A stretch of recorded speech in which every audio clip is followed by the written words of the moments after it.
Hello, students. I take this opportunity to welcome you all to the new academic session 2020-21.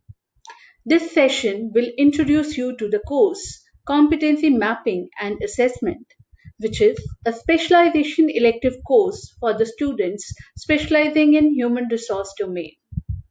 So let me first discuss about this course. This course is one of the practical courses in the human resource domain wherein we strive to make you understand the role and process of competency mapping and competency assessments.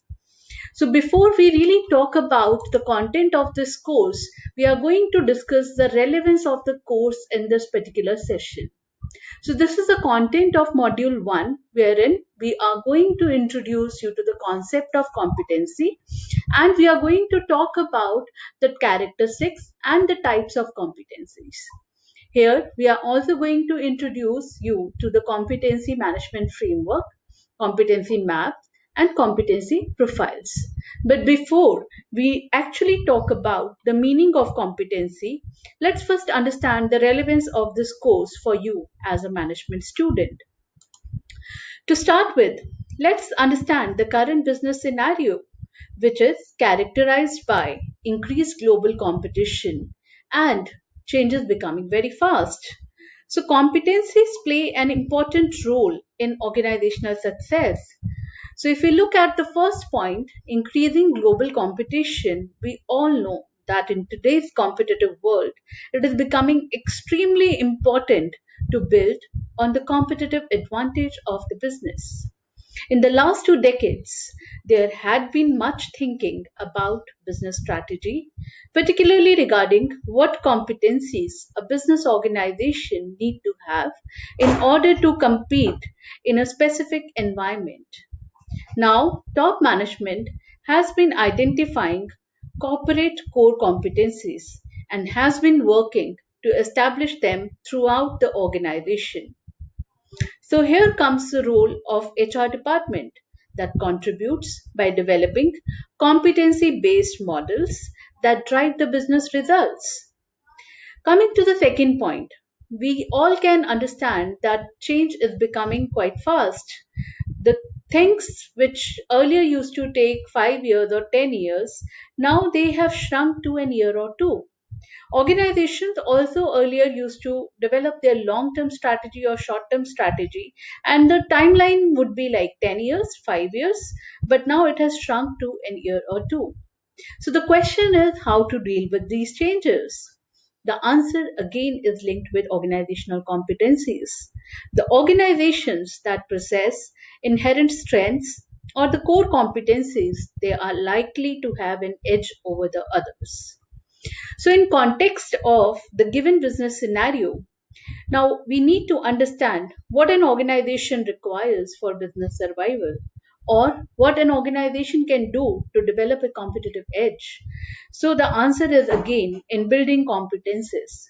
The organizations they need to focus on building competences for the future by ensuring the following. Firstly, they need to combine the competency based interventions into the perspective, developing a framework of competency management for performance management system, implementation of competency modeling in the various HR processes, and effective internal and external communications for successful performance management. Now, let's understand the role of competency mapping in human resource. So, as you have already studied in strategic human resource management, that HR strategy is derived from the corporate objectives, goals, and broad competitive strategies adopted by an organization. Organizations have realized the need and importance of human beings as an asset. Managers know that their success lies in effective management of human resource.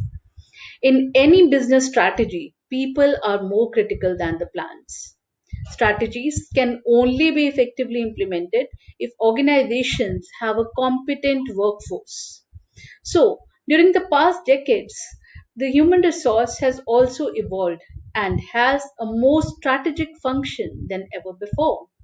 Now, as you can see in this flow chart, the HR strategy, it will evolve around building the HR vision and objectives, leading to an action plan through effective and optimal utilization of organization resources, integrated with business processes in order to provide a competitive edge to the organization.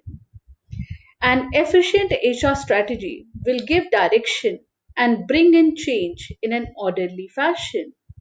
Thus, it will include retention, more competent employees, change, and conflict resolution, allocation of human resources for the right job, major business changes affecting human resources, linking the HR process to the mission and goals of an organization, and HR functions emerging as a cost or a profit center.